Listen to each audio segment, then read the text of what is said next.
আসসালামু আলাইকুম রহমতুল্লাহি ওবরাকাতুহ। আসুন্না ফাউন্ডেশনের অনন্য আয়োজন সহজ সূত্রে কোরআন শিখির পঞ্চম পর্বে আপনাদেরকে স্বাগতম। প্রিয় শিক্ষার্থীবৃন্দ, রসুল্লাহ সাল্লাল্লাহু আলাইহি সাল্লাম বলেছেন, কিয়ামতের দিন কোরআনের পাঠক, হাফেজ ও আমলকারীকে বলা হবে যে তুমি কোরআন পড়ো এবং চড়তে থাকো, আর ঠিক সেভাবেই স্পষ্ট ও ধীরে ধীরে পড়তে থাকো, যেভাবে তুমি দুনিয়াতে ধীরে ধীরে স্পষ্টভাবে পড়তে। কেননা তোমার স্থান ঠিক সেখানেই হবে যেখানে তোমার শেষ আয়াতটি খতম হবে। প্রিয় শিক্ষার্থীবৃন্দ, বিগত 4টি ক্লাসে আমরা আরবি হরফের পরিচয় জেনেছি এবং 29টি হরফ সম্পূর্ণভাবে শিখেছি আলহামদুলিল্লাহ। আজকে আমরা আরবি 29টি হরফের নোক্তাওয়ালা হরফ এবং নোক্তাবিহীন হরফের পার্থক্য শিখব। পাশাপাশি ইনশাআল্লাহ আমরা হরফের লিখনরূপ সহজ সূত্রে আমরা শিখব। শুরুতে আমরা সকলেই আরবি 29টি হরফ অনুশীলন করব, মাস করব। সকলে আমার সাথে বলুন। সবাই স্ক্রিনের দিকে লক্ষ্য করুন এবং আমার সাথে বলুন। আলিফ, বা, তা, সা, জিম, হা, খ, দাল, ذال, را, زا, سين, شين, صاد, ضاد, طاء, ظاء, عين, غين, فاء, قاف, كاف, لام, ميم, نون, واو, হা, হামজা, ইয়া। মাশাআল্লাহ, আলহামদুলিল্লাহ। আজকে আমরা নতুন করে নোক্তাওয়ালা হরফ এবং নোক্তাবিহীন হরফের পার্থক্য জানব এবং এর পাশাপাশি আরবি 29টি হরফের লিখন রূপ 6টি সূত্রের মাধ্যমে শিখব ইনশাআল্লাহ। আল্লাহ সুবহানাহু ওয়া তাআলা তৌফিক কামনা করছি। প্রিয় শিক্ষার্থীবৃন্দ, আপনারা বলুন তো দেখি, নোক্তাওয়ালা হরফ কয়টি? নোক্তাওয়ালা হরফ 15টি। কয়টি? 15টি। তাহলে বলুন তো দেখি, এক নোক্তাওয়ালা হরফ কয়টি?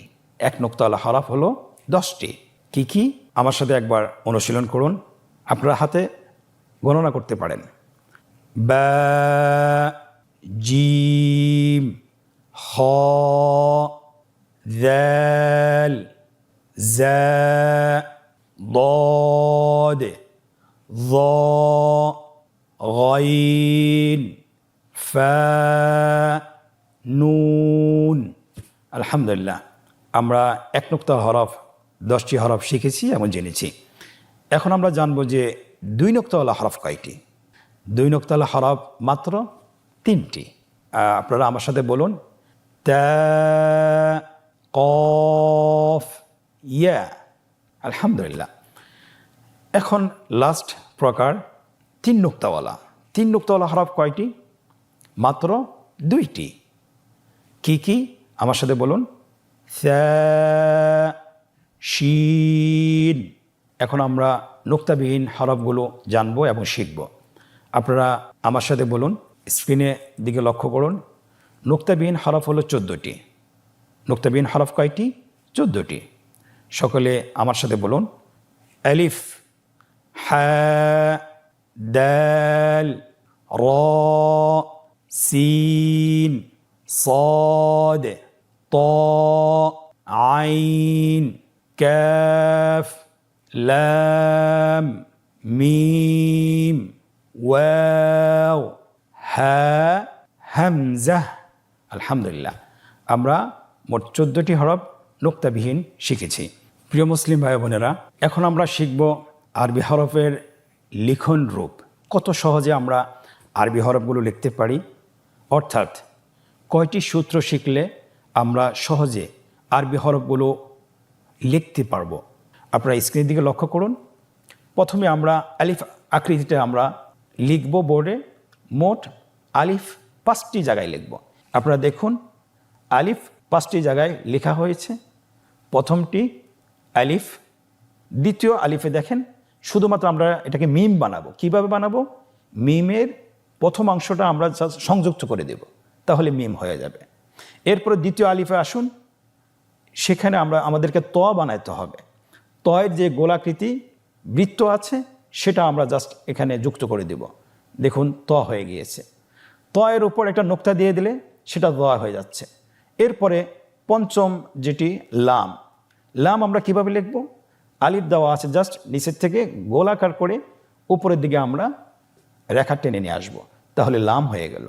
দেখুন কতই সহজ, আলহামদুলিল্লাহ। দ্বিতীয় আকৃতি বা, বা এর সাথে আমরা আরও 4টি হরফ, সামঞ্জস্যপূর্ণ হরফ রয়েছে, যেটা বা শিখলে বাকি হরফগুলো শেখা সহজ হবে।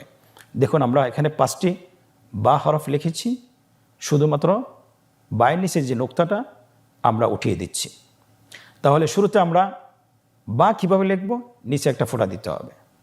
তা কিভাবে লিখব? উপরে 2টা ফোঁটা দিতে হবে। সেম আকৃতি। সা কিভাবে লিখব? উপরে 3টি নোক্তা দিতে হবে। এরপরে বায়ের আকৃতিকে আমরা ফা রূপান্তর করব, গোল যে বৃত্তটা আছে সেটা উপরে যুক্ত করে দেব। এরপরে আমরা এই বাটাকে আমরা বায়ের আকৃতিকে আমরা কাপ বানাতে চাই, জাস্ট বায়ের আকৃতি রেখে দিতে হবে, সাথে আলিফ একটি যুক্ত করতে হবে এবং ভিতরে একটা হামজা বসিয়ে দিতে হবে। কত সুন্দরভাবে কাফ হয়ে গিয়েছে, আলহামদুলিল্লাহ। তৃতীয় আকৃতি হা, হা হরফটি যদি আমরা লিখতে পারি তাহলে আমরা বাকি আরও 5টি হরফ আমাদের জন্য লেখা সহজ হবে। 5টি হরফ খ, জিম, আইন, গাইন। আপনারা দেখতে পাচ্ছেন 5টি হা লেখা আছে, হায়ের দ্বিতীয় অংশটি লেখা আছে, সেটা দিয়ে আমরা 5টি হরফ বানাবো। আপনারা দেখুন স্ক্রিনে হা কীভাবে লিখতে হয়। হায়ের নিচের অংশ সাথে উপরের অংশটা মিলিয়ে দিতে হবে। হা হয়ে গেল। হায়ের উপর নোক্তা দিলে খ হয়েছে, এবং হায়ের ভিতরে যদি আপনারা একটা ফোঁটা বসিয়ে দেন তাহলে জিম হয়ে গেল। হায়ের নিচের অংশের সাথে উপরের যে একটা হামজা বসিয়ে দিলে আইন হয়ে গেল। আইনের উপর একটা নোক্তা দিয়ে দিলে গাইন হয়ে গেল। আলহামদুলিল্লাহ, কতই সহজ। আমাদের চতুর্থ আকৃতির নাম র। চতুর্থ আকৃতির নাম র। আমরা যদি র হরফটি লেখা সুন্দরভাবে লিখতে পারি তাহলে আমরা বাকি যে 4টি হরফ আছে সেটাও আমরা সহজে লিখতে পারবো।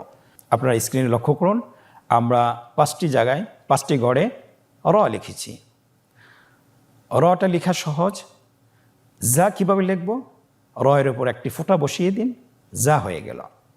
এবং রয়ের মাথা একটি গোলাকার অথবা গোল বৃত্ত সংযুক্ত করে দিন, দেখুন ওয়াও হয়ে গেল। এবং রয়ের উপরের অংশটিকে নিচের দিকে ঝুঁকে দেন, দাল হয়ে গেল। এবং পরবর্তী লাস্ট অক্ষর, শেষ অক্ষর, সেটার উপর একটা ফোঁটা বসিয়ে দেন, তাহলে দাল হয়ে গেল। আলহামদুলিল্লাহ, কতই সহজ। আরবি হরফের লিখন রূপের 5ম আকৃতির নাম সিন। দেখুন এখানে মোট 7টি অক্ষর আছে। এই সিনের দ্বিতীয় অংশ কিন্তু প্রত্যেকটি হরফের সাথেই সংযুক্ত রয়েছে। তাহলে সিনের যদি দ্বিতীয় অংশটা আমরা শিখতে পারি, বাকি হরফগুলো আমরা সহজে শিখতে পারবো। এখানে দেখুন সিনের দ্বিতীয় অংশটি লেখা আছে 7টি গড়ে। আমরা সিনের দ্বিতীয় অংশের সাথে জাস্ট 3টা দাঁত যদি সংযোগ করতে পারি, আমরা জানি যে এটা সিন হয়ে যায়। কিভাবে সিন বানাতে হবে? দেখুন সিনের উপর 3টা ফোঁটা দিলেই সিন হয়ে গেল। এরপর আমরা সদ কিভাবে বানাবো? সিনের দ্বিতীয় অংশের সাথে শুধুমাত্র ডান পাশে গোল বৃত্ত সংযুক্ত করে দিলে সদ হয়ে যাবে।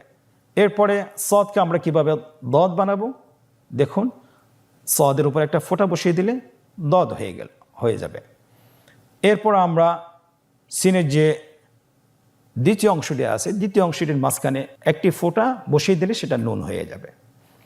এরপরে সিনের যে দ্বিতীয় অংশটি আছে সেটার উপরের অংশতে আমরা গোল বৃত্ত বসিয়ে এবং সেটার উপর 2টি ফোঁটা বসায় দেব, তাহলে কফ হয়ে যাবে। এরপরে বাকি আছে হা। সিনের দ্বিতীয় অংশটিকে জাস্ট একটু গোল করে আমরা লিখতে হবে। গোল করে আমরা যদি গোল করে একটু লিখি এবং 2 অংশটাকে যদি আমরা জোড়া লাগিয়ে দিই তাহলে হা হয়ে যাবে। দেখুন আলহামদুলিল্লাহ, কত সুন্দরভাবে সহজে হরফগুলো লেখা হয়ে গিয়েছে। আরবি হরফের আকৃতির শেষ আকৃতি, সেটার নাম হলো হামজা। আমরা যদি হামজা শিখতে পারি তাহলে আমরা ইয়াটাও শিখতে পারবো। হামজা লেখা খুবই সহজ। দেখুন স্ক্রিনে হামজা কীভাবে লিখতে হয়। আমরা বাংলা যেরকম 2 লিখি, এটাকে যদি আমরা উল্টিয়ে দিই তাহলে হামজা হয়ে যায়। দেখুন এরপরে হামজার সাথে সামঞ্জস্যপূর্ণ হরফটি হলো ইয়া। ইয়াটা কীভাবে লিখব? হামজাকে ঠিক রেখে শুধু হামজার নিচের অংশটাকে একটু গোল করে উপরের দিকে টেনে নিয়ে আসব, তাহলে আমাদের ইয়া হয়ে যাবে আলহামদুলিল্লাহ। তাহলে আরবি হরফের যে 6টি আকৃতি আছে, আমরা যদি 6টি আকৃতি যদি আত্মস্থ করতে পারি এবং যদি সুন্দরভাবে যদি লিখতে পারি, তাহলে বাকি হরফগুলো আমরা সহজেই লিখতে পারবো। আশা করি বুঝতে পেরেছেন। প্রিয় মুসলিম ভাই বোনেরা, আমরা এখন একটি আনন্দদায়ক পর্ব শুরু করব। সেটা হলো, আমরা এতক্ষণ যা পড়েছি সেটা আমরা নিজেদেরকে যাচাই করব যে আমরা আসলে কতটুকু শিখেছি। এখন আমরা অনুশীলন শুরু করব, 5ম নম্বর অনুশীলন। এই অনুশীলনে মোট 4টি পর্ব রয়েছে। প্রথম পর্বে বলা হয়েছে নিম্নোক্ত হরফগুলো ধারাবাহিকভাবে পড়ুন এবং অনুপস্থিত হরফগুলো লিখুন। আপনারা স্ক্রিনের দিকে লক্ষ্য করুন, এখানে অনেকগুলো হরফ অনুপস্থিত আছে। আমরা ধারাবাহিকভাবে বলবো, যে হরফগুলো অনুপস্থিত আছে সেটা আমরা সাথে সাথে লিখে ফেলব। এখন আপনারা আমার সাথে বলুন, আলিফ, বা। প্রিয় উপস্থিতি, তৃতীয় হরফটিও অনুপস্থিত। এখানে কি হবে আমরা সকলেই জানি, হরফটির নাম তা। এর পরবর্তী অক্ষরটি আমরা বলি সা। পরবর্তী অক্ষরটি জিম। জিমের পরে অক্ষরটি অনুপস্থিত। পরবর্তী অক্ষরটি হলো হ্যাঁ। পরবর্তী অক্ষরটি আমার সাথে বলুন হ। পরবর্তী অক্ষরটির নাম দাল। পরবর্তী অক্ষরটি অনুপস্থিত, তাহলে এখানে বসবে দাল। পরবর্তী অক্ষরটি আমার সাথে বলুন র।